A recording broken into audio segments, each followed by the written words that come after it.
Ladies and gentlemen, sometimes the most confusing situations in love aren't when someone doesn't want you. It's when they clearly do, but they don't act on it. You feel the connection. You see the sparks in their eyes. Their energy changes when you're around. And yet there's no consistent pursuit, no clear move forward. It's tempting to take that as a lack of interest, but the truth is often more complex. Desire and action are not always the same thing. Someone can want you deeply and still not chase you. Not because you're not worth it, but because something inside them is stopping them from closing the gap. For some, it's fear of rejection, fear of vulnerability, fear of stepping into something that could change them. The stronger the feelings, the bigger that fear can become. Because when you truly care about the outcome, the stakes feel higher. And when the stakes are high, hesitation often wins over action. For others, it's not fear of you, it's the weight of everything else in their life. Ambition, personal struggles, unresolved wounds from the past, these can all compete with the desire to chase. Sometimes they convince themselves it's not the right time, or they use distractions as a way to avoid dealing with how strongly they feel. Then there's the push-pull dynamic. He may step closer when he misses you, then step back when the emotions feel too intense. This isn't always a game. It's often a reflection of someone trying to manage feelings they can't fully control. They want the connection, but also want to feel safe. And when they're not sure they can have both, they retreat. The danger in all this is the confusion it creates for you. You start wondering if you should wait, if you should try harder, if you should make it easier for him. But here's the reality. Your worth doesn't depend on someone's ability to act on their desire. You deserve a love that doesn't just feel deeply, it moves toward you without hesitation. There are moments in relationships when you feel someone's interest in ways that don't require words. You catch the way they look at you, how their energy changes when you're near, the subtle signs in their tone, their body language, and even in the pauses between their sentences. Everything in those moments whispers that they want you. And yet, they're not moving toward you in the way you expect. They're not calling as often. They're not making big gestures, and they're certainly not chasing you. This can be one of the most confusing experiences because your mind tells you, if he wants me, he would pursue me. But human behavior isn't always that straightforward. The truth is, desire doesn't always translate into pursuit. People are not machines that turn attraction into action with perfect efficiency. Sometimes someone's feelings are there, but the readiness to act on them is not. This gap between what they feel and what they do can be caused by countless factors, emotional, situational, or even deeply subconscious. It's not always about a lack of wanting. Sometimes it's about their capacity to handle what wanting you means for their life. You have to remember that desire, especially deep desire, is powerful. It can bring joy, but it can also stir up fear, vulnerability, and uncertainty. When someone feels something intense for you, it's not just about attraction. It's about the potential for change. It could mean adjusting their priorities, opening themselves to being hurt, or challenging the life they've built. And for some people, those implications are enough to make them hold back, even when their heart is pulling them in. In these moments, the absence of a chase can feel like a rejection, but often it's more about self-protection than disinterest. Think about it. If someone knows that pursuing you would require them to step into emotional territory they've avoided for years, they might choose the safety of inaction. It's not that they don't want you, it's that wanting you would demand more of them than they feel prepared to give. Sometimes this holding back isn't even conscious. A person might not be sitting there thinking, I'm not going to chase her because I'm afraid. Instead, they might tell themselves stories. I'm too busy right now. It's not the right time. She probably wouldn't be interested in me like that. All of which serve as shields against the risk of going after what they want and possibly failing. It's easier to stand still than to face the possibility of rejection or disruption to their life. There's also the reality that wanting and chasing require different energy. Someone might love the idea of having you in their life, but resist the effort, commitment, or vulnerability it takes to pursue you actively. For some, this stems from past relationships where they gave too much and ended up hurt. For others, it's simply a lack of practice in putting themselves on the line emotionally. That reluctance doesn't erase their feelings, but it shapes their behavior in ways that can leave you wondering if those feelings are real at all. The tricky part is that from your perspective, desire without pursuit can feel indistinguishable from low interest. You might question whether you're imagining their signals or overestimating the connection. This uncertainty can push you to try to draw the truth out of them, to provoke action, to test their feelings, or to chase in their place. But doing so often shifts the balance of the relationship in a way that doesn't serve you. The more you chase, the more they're relieved of the pressure to act, and the less they have to face their own hesitations. It's important to recognize that their lack of pursuit is not necessarily a commentary on your value. You are not less worthy because someone doesn't act on their desire. People can want the most extraordinary things in life and still fail to go after them. Not because those things aren't worth it, but because they aren't ready to pay the emotional price of having them. That's as true for careers, dreams, and opportunities as it is for love. Understanding this dynamic frees you from making their behavior about your shortcomings. It allows you to see that wanting you and chasing you are two different things, and that the gap between them belongs to the other person, not to you. Your job is not to close that gap for them, but to stand in your truth, knowing that if they want you enough to step forward, they will. And if they don't, it doesn't mean you weren't worth chasing. It means they weren't in a place to rise to the level of what you deserve. Fear is one of the most powerful forces in human behavior, and in love, it often works in ways that aren't immediately visible. When someone feels deeply for you, it's not always a simple equation of, I like her, so I'll go after her.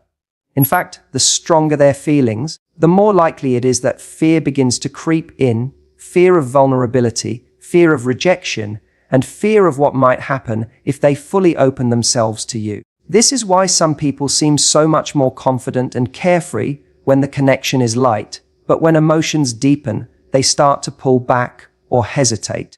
It's not a lack of attraction, it's the overwhelming sense that pursuing you could put them in emotional territory they can't easily control. Vulnerability is uncomfortable because it means lowering the walls they've built to protect themselves. For many, those walls are there for good reason. Past heartbreak, betrayal, or experiences where opening up led to pain. They may have promised themselves that they'd never let anyone get that close again, even if that promise now conflicts with what they feel for you. This internal battle can paralyze them. On one hand, they're drawn to you. On the other, every instinct tells them to retreat before they get hurt. That push and pull isn't about playing games, it's about self-preservation colliding with desire. Rejection is another part of this fear. The deeper the feelings, the greater the potential loss if those feelings aren't reciprocated in the way they hope. If you're just a passing crush, the risk is small. But if you're someone they truly see as special, the thought of being turned down becomes unbearable. In their mind, chasing you and failing would not just sting, it would confirm their deepest insecurities. It's easier for them to keep their feelings hidden than to risk putting them on the line and being met with disappointment. This is why you may notice that some people seem bold and confident in dating until they meet someone who truly matters to them. Suddenly, their behavior changes. They overthink every interaction, become hyper, aware of their own flaws, and start second guessing their worth. Their fear doesn't stem from you doing anything wrong. It comes from the fact that you matter enough to unsettle them. When someone has the power to truly affect us, they also have the power to deeply wound us, and not everyone is willing to hand over that kind of power easily. Sometimes this fear isn't even conscious. They might genuinely believe they're just not ready, too busy, or that the timing isn't right, without realizing those are just convenient narratives masking a fear of getting too close. It's a subconscious protection mechanism. If they can convince themselves there's a logical reason not to chase, they never have to admit that what's really stopping them is emotional vulnerability. This fear can also create a strange paradox. On the surface, they may seem distant, guarded, or even indifferent, but underneath they're wrestling with feelings they don't know how to handle. They might give you moments of warmth, connection, and closeness, followed by periods of withdrawal. You feel the spark when they're present, and then you feel the absence when they retreat. This inconsistency is not always intentional. It's a reflection of the tension between wanting you and protecting themselves. From your perspective, it can be incredibly frustrating because their actions don't match their feelings. You might even start thinking it's your job to prove to them that it's safe to open up. But the truth is, you can't remove someone's fear for them. You can offer kindness, consistency, and understanding, but the decision to be vulnerable has to come from within. If they're going to overcome that fear, they need to decide that what they stand to gain is worth more than what they're afraid to lose. The most dangerous trap here is mistaking their fear for a sign that you need to chase them harder. That instinct often backfires. The more you try to close the gap their fear has created, the more they might retreat, because the pressure to face their vulnerability grows. Instead, your strength comes from maintaining your own boundaries and letting them choose to face their fear in their own time. If they do, it will be because they've decided you're worth the risk, not because you've carried them across that line for them. When someone doesn't chase you despite wanting you, one of the most common reasons is that their life is already overflowing with responsibilities, distractions, or personal struggles that consume their attention. This isn't always about you or about the depth of their feelings. It's about capacity. A person can genuinely feel drawn to you, but still be so wrapped up in their own circumstances that they can't give that desire the energy it deserves. Attraction may be the spark, but pursuit requires space, clarity, and emotional bandwidth, and not everyone has those available at the same time they meet someone who matters. Sometimes their life is filled with legitimate external demands, work pressures, family obligations, financial concerns, or health issues that dominate their focus. In these situations, even though they think about you, the mental and emotional energy required to actively pursue a relationship feels overwhelming. They may fear that they couldn't give you the time or consistency you deserve. So instead of stepping forward halfway, they pull back entirely. From your perspective, that absence may feel like disinterest, but for them, it's about not wanting to start something they can't sustain. For others, the distractions are less about urgent responsibilities and more about the way they prioritize their time. They might be caught up in hobbies, friendships, travel, or personal goals that occupy most of their mental space. It's not that you don't matter, it's that they're accustomed to a certain rhythm in life and aren't sure how to adjust it to fit a new emotional commitment.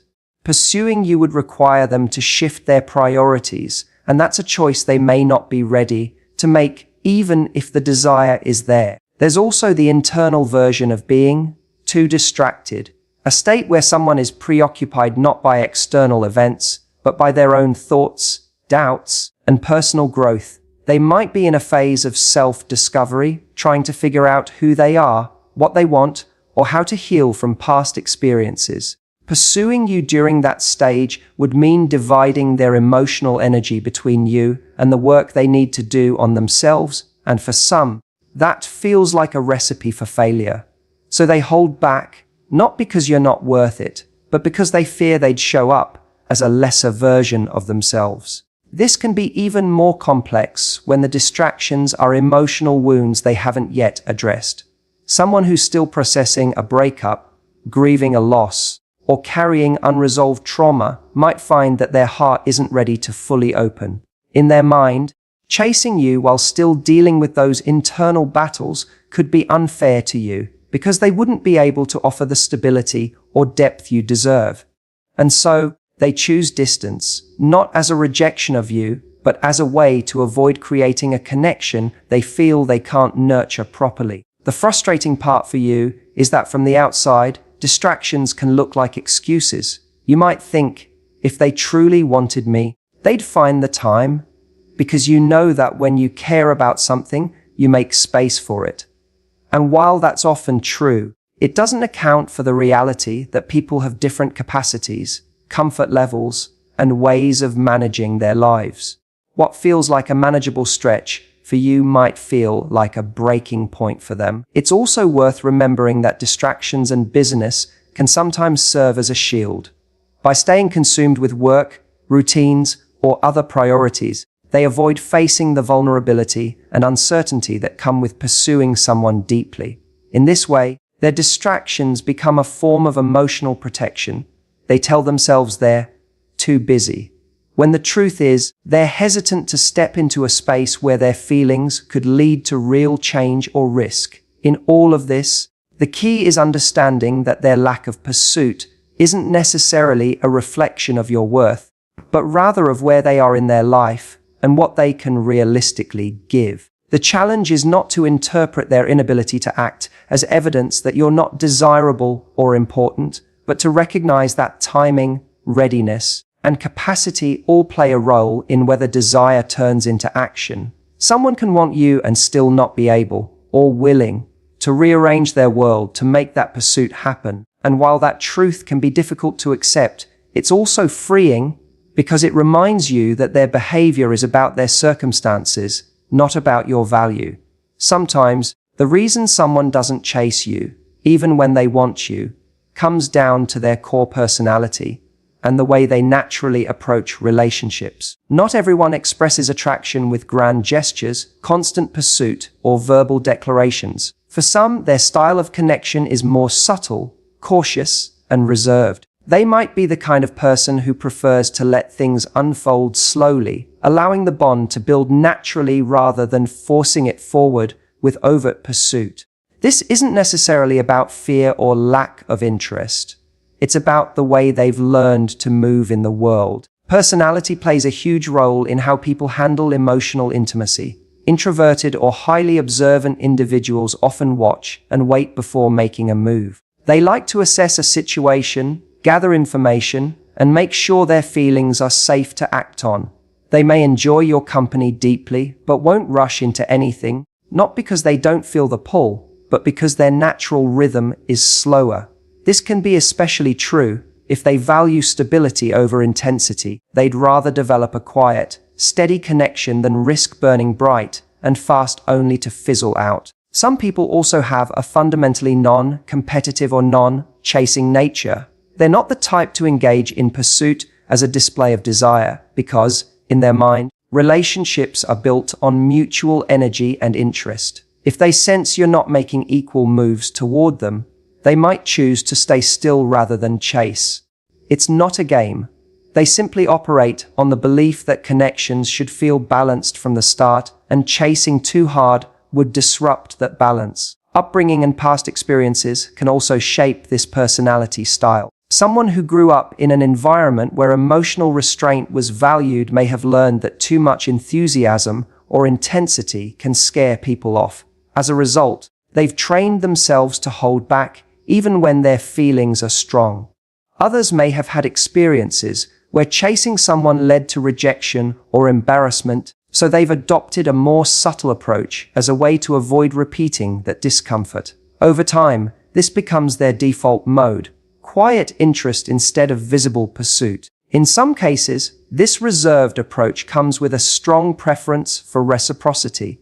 They want to feel pursued as well, and if they don't, they interpret it as a sign to remain still.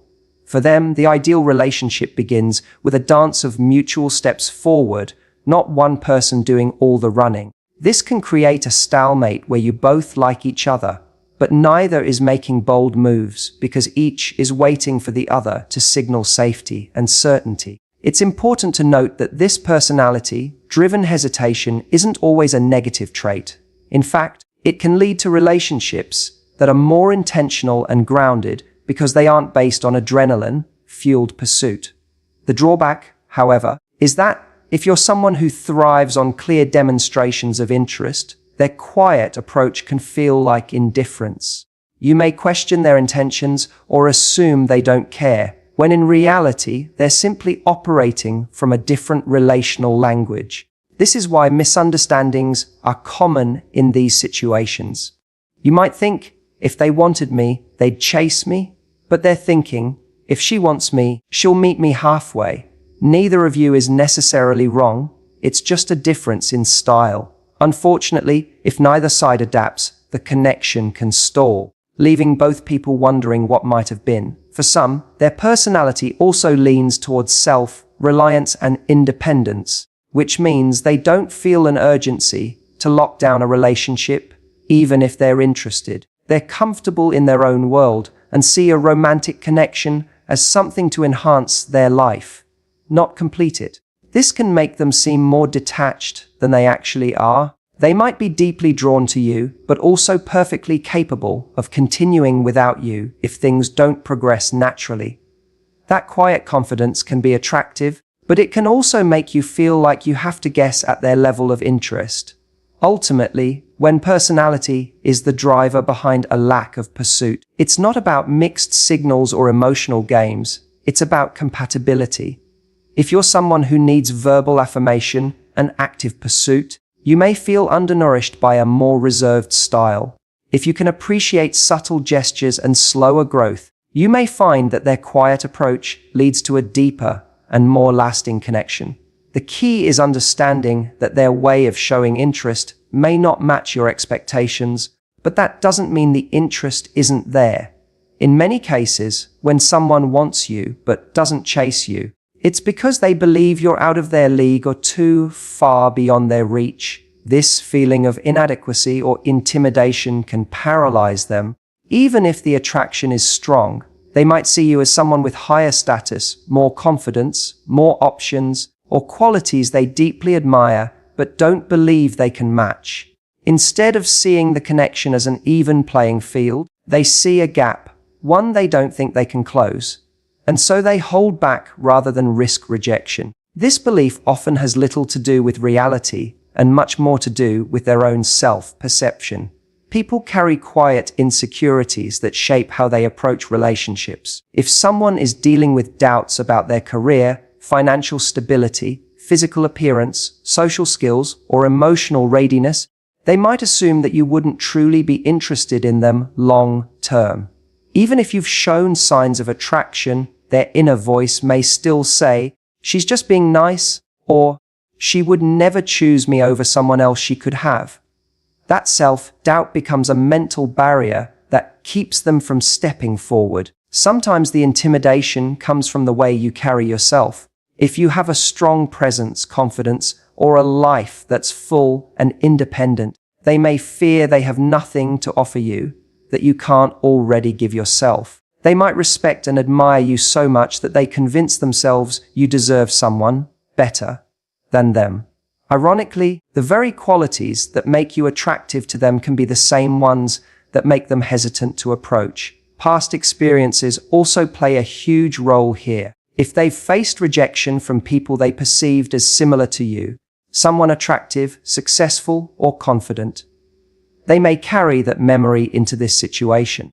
They've already told themselves the story that people, like you, don't choose people, like them, and instead of challenging that belief, they avoid taking the risk. This is why someone can act warm and friendly toward you, but never cross the line into direct pursuit. They've already decided the answer will be no, so they save themselves the pain of hearing it out loud. There's also the fear of what happens if you do say yes.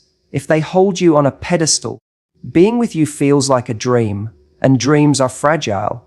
They might believe that if they try and fail, or if they win your interest, but then lose it, the disappointment will be greater than if they never tried at all. For them, the potential loss of the fantasy feels more painful than the reality of never knowing. So they stay in the background, quietly admiring you, but never fully making their move. In some cases, they attempt to compensate for this intimidation by acting distant or aloof. They may convince themselves that if they appear unbothered, they'll seem more attractive to you, not realizing that this can easily be interpreted as disinterest.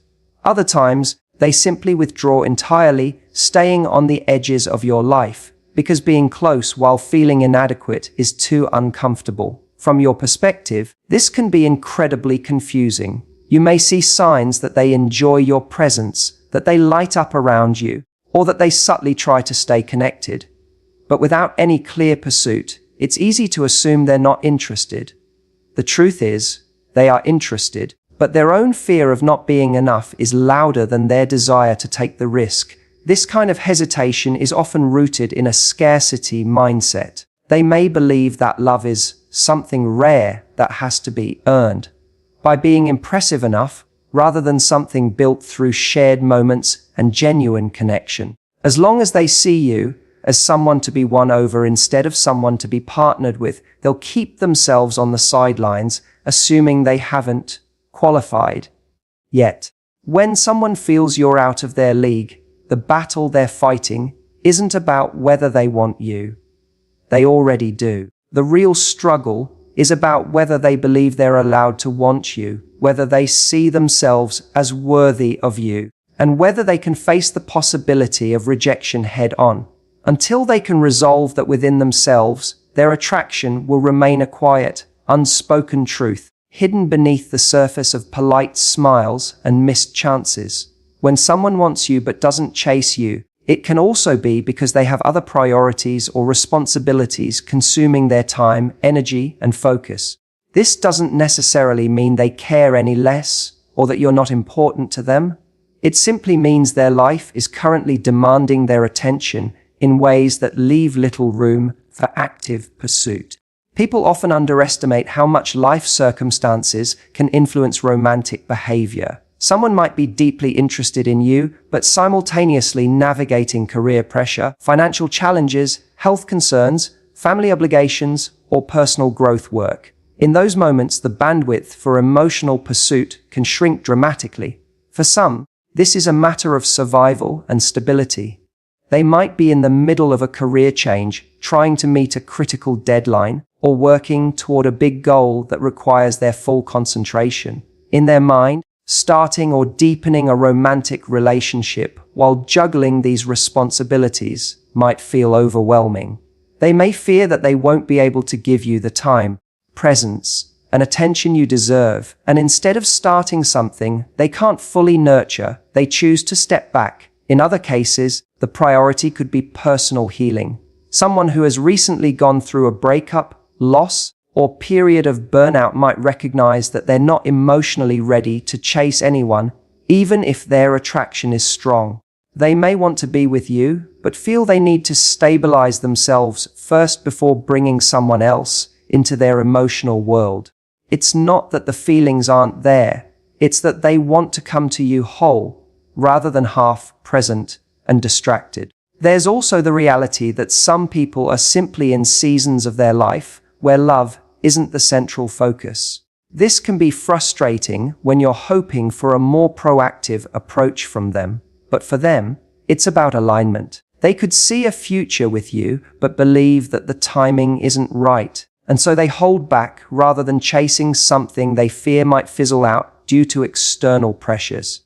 In their mind, waiting until they can give their best is a sign of respect, not neglect. Sometimes this lack of pursuit comes across as disinterest when it's actually careful intention. They may be thinking, if I start chasing now, I might lose focus on my priorities and end up resenting the relationship later. This mindset is especially common in highly disciplined or ambitious individuals who view relationships as something that should complement their life goals, not compete with them. If they feel they can't merge the two successfully at the moment, they'll keep their distance, even if it means risking your interest fading. There's also the factor of emotional capacity. Someone can have deep feelings for you, but be emotionally drained from the demands of their daily life. In that state, chasing someone feels like running a marathon while already exhausted. It's not that they don't want to. They simply don't have the fuel. They may still show affection in smaller, quieter ways, but the traditional chase that you might expect, frequent calls, constant plans, eager messages, may not be sustainable for them right now. From your side, it can feel like you're competing with their work, goals, or other commitments, but often they're not choosing those things over you in a personal sense. They're choosing them because they believe handling those priorities first will ultimately make them better able to be with you. In their mind, the investment in their personal stability is an investment in the potential future relationship. However, this approach carries a risk. If they hold back for too long, you might interpret their restraint as lack of care and decide to move on. They might believe they're waiting for the perfect time, not realizing that relationships rarely unfold in perfect conditions. The danger of prioritizing everything else first is that by the time they feel ready, the moment with you might have passed. At the heart of this keynote is the understanding that wanting someone and chasing them are not always simultaneous actions. Life's demands can delay pursuit. Even when the desire is real, it's not always about mixed feelings or hesitation. It can be about capacity, timing, and the belief that a foundation must be secure before love can be pursued wholeheartedly. The challenge is that while they're busy securing their life, they may not see that the connection itself could be part of what gives their life greater meaning. Ladies and gentlemen, the truth is, when someone wants you but doesn't chase you, it's rarely as simple as they don't care. Often it's a complex mix of fear, timing, self-doubt, past wounds, and personal priorities. The silence, the distance, the hesitation, it can mask feelings that run far deeper than their actions reveal. But here's the key. Your worth is never defined by how actively someone pursues you. If they're holding back, it's about their journey, not your value. The strongest relationships are built when two people meet in the middle, ready and willing,